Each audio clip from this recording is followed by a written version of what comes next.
Hello and welcome to the Parthenon. My name is Mark Medley and I'm the exhibitions curator here. And it's my pleasure today to introduce you to our new exhibit, Kindred Links by Omari Booker and Henry Jones. This is an exhibit that's been in production for several years and it was delayed because of COVID, and we are very, very pleased that it's finally come to pass and has opened today.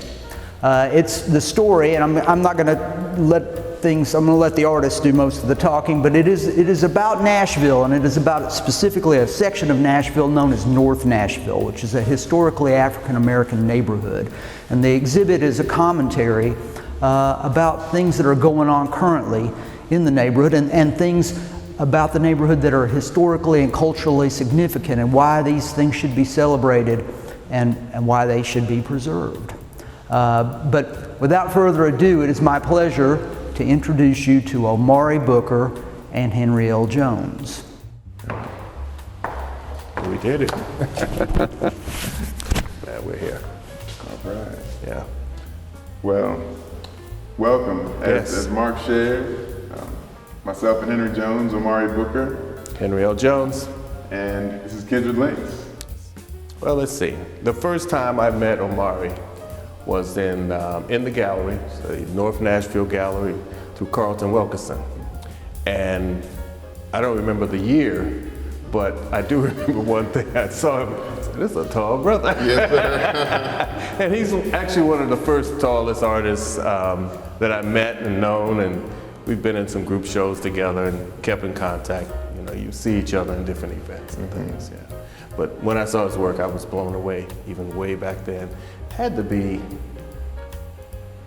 in the early 2000s, mid 2000s. It was likely before I was really making much artwork. Yeah. So yeah. around that time, I was playing sports, playing basketball at Belmont, and soon after that, I started going to a lot of art exhibits because I loved artwork and had a lot of great artists that were around in my community: Henry, Carlton, Mr. Thrill McBride, and all of the list goes on and on. Yeah.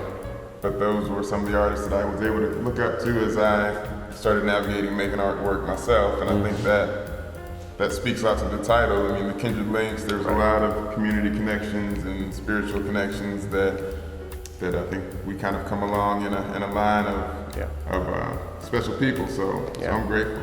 And we're like a family. We are a family. We're not like a family. Yeah. We are a family. Yeah. Yes, for sure. Today, we're pretty much just going to take you all through and see the work. We'll be able to discuss it. It's almost hard to get into individual pieces because there's such a broad story that's covered throughout. But I'm looking forward to get to share with the city and hopefully far beyond what this exhibit's about. Yeah. And of course, to encourage you to actually physically come here and see the full show. Absolutely. Yes. Absolutely. If you're able. Yes. The name of the piece that we are in front of now is called A Different Cloth. A Different Cloth. I know that you may have heard that saying, cut from a different cloth. And that was my idea with this piece, looking at the history of the country and what it took to build the country, what it took to construct the country, and how people that built it were so brutally cut by it. And that's kind of where this idea came from. This razor wire that is kind of roped through the flag is a nod to redlining and how communities were broken up by race originally. So that's where I was going with this piece, and I'm glad I got to share that with you. This is a series called Put Away, and I took the drawers from my parents' home that ended up in my sister's room, then that ended up in my house, and created pieces inside that I felt like had been sort of tucked away. The bottom, I brought the book with me, Begin Again, Eddie Glaude. He wrote about the life of James Baldwin, and that's the first drawer. These drawers are dedicated to John Trudell, who was an indigenous civil rights leader. He protested by burning an American flag on Congress, and that same night his family was burned inside of his house. So his wife and 3 children, and his wife was pregnant, and his mother-in-law all died in that fire. So in ceremony, basically burned these to highlight that that reality of what's happened to the indigenous community, the Native American community. The top is dedicated to the Black Panthers and a protest that they did on, I believe that was the steps of Congress. And Huey P. Newton and Bobby Seale are on the outside of that drawer. So yeah, just all kind of things that when I learned about, I felt like everybody should know about.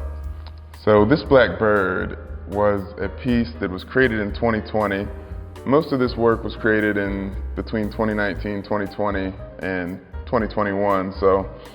But this is a recreation of my cell. So my prison cell from 2012, I was incarcerated for 3.5 years, and probably during the last 18 months or so, I had this interaction with this bird and did a drawing, wrote a poem. You can kind of see the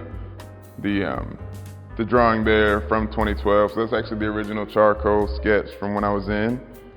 And this is a little sketchbook. Of course, I hung on to a lot of the artwork that I did while I was gone. And this is the drawing in 2012 that inspired this 2020 painting. The book is the same book that was on the shelf. And I decided to recreate that just in order to find my way through it. I felt like it was a really transitional period where I felt that artwork was so important to my survival, and I think that's why I make artwork so consistently today, is because of how I experienced it then. But I'll share the poem with you. It's called This Black Bird. This black bird lands on my window, the same bird every morning. I guess it's the same, all I've seen is its shadow, but it says hello every morning. I fly away with my little black friend, every day, every morning. My mind on its back, free on its wings, though I only see it through bars, we meet at the screen. It visits me, every morning, every day. It brings me hope, it feeds my dreams. They're only bars, they're only screens, it's only tears, it's only screams. And to be born, we need these things. So for now, I guess I'm free. My little black friend, it visits me, every morning, every day. This piece here is titled Reaching Within Ourselves, Being Safe, Feeling Whole. It's dedicated to a home located in the Monroe Street area of North Nashville. It was owned by Reverend Timor Willis, and it was also the front of the Monroe Street Volunteers.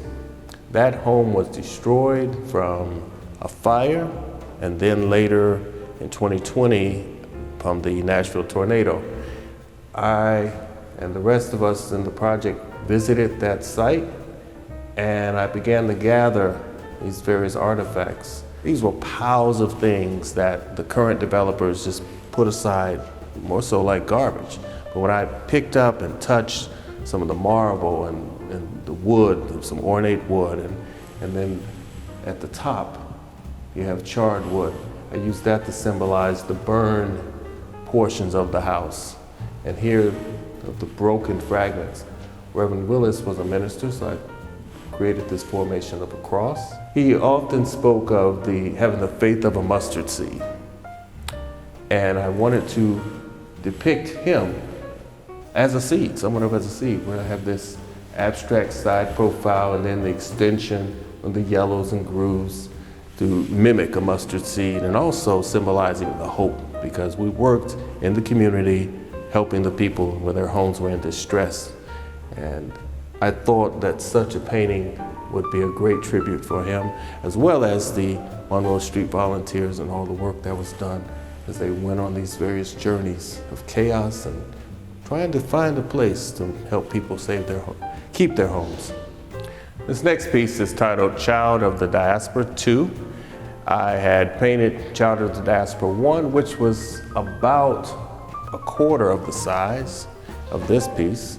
This is a piece that connects, it forms a bridge, because the diaspora, the African diaspora, was the time when Africans were taken from the continent and then brought to the Caribbean basin and trained and so forth, then scattered to the Americas and so forth to work, enslaved. So this piece, it's about that whole identity crisis where Here we have on the side these silhouette figures. They're actual ancestral type figures, and also the people that live in continental Africa. And then here, similar silhouette figures. Still you have these chaos and reaching, and the central figure here, it's actually dedicated to my wife once again, because that symbolized woman as the connection of life, the symbol of life. And you have that curvature where you're connecting with the continent and yet still reaching out from where you are in terms of a specific nation. Because that identity, as people, you always want to connect with something that's familiar, but then there are things that are unfamiliar. So you have your home, where you were born, where you were raised in several generations. You know that. Your people pass that on. But on the other side, there's that missing link that many of us try to reach toward, that homeland, that heritage. And people, the Africans that were enslaved, some of that was removed. Some of that was beaten out of us. And in general, people, when it comes to painful incidents, there's a block. There's a way, there's something in the mind that says, I don't want to really associate or remember that. But I believe that when you bridge and connect with some moments of pain, it helps with the healing. So I dedicate this piece, Child of the Diaspora, as this symbolic way of remembrance and to help form the better healing for individuals. And that will spread into the community. This third piece is titled, We Long to Be. When I paint, I'm in a state of chaos. I'm on this journey trying to make all these connections with the images and the feelings that's going on while I'm doing my creation. This piece, in relation to North Nashville and what we were looking at, it tapped into those memories where I saw some of the homes and the joy of the people when I spoke about Monroe Street. That type of turmoil, that type of chaos, the fear, the anxiety of possibly losing your home. So in this piece, I said, I want to then try to depict the internal angst, that tension, but then show it where it's moving and healing toward a betterment and slow release. Because short of taking some type of very powerful drug, if you're going through a lot of anxiety, you don't all of a sudden it dissolves. Life is about dealing with that stress. And here, once again, I'm using these silhouette figures because we are not people in a vacuum. And sometimes when people go through depression or any type of state, they tend to separate themselves. But the whole thing in our world is about remembering that we are not alone, we are communities. So here I'm just depicting that there are people touching and reaching out toward each other. Touch, especially now, what's going on with COVID, is essential. Because if you're locked away, you don't get that embracing. Sometimes when someone's going through something, you might not have the right words, but you can embrace them. And that says so much more. So I'm just showing these interactive forces, and then with the play of colors with the green and the yellow, that's hope, this overflowing hope that feeds into that chaos. And then it slowly begins to twine out to say, basically, you're gonna be okay, just hang in there. All right, well, I want to thank Omari Booker and Henry L. Jones for their insight about their artwork today. And I want to thank you for watching this virtual tour of the exhibit that we've just opened here at the Parthenon, entitled Kindred Links by Omari Booker and Henry L. Jones. The exhibit will run from October 29th through February 13th of 2022. And we invite you to come and experience all of the imagery and artwork that we have here in the East Gallery.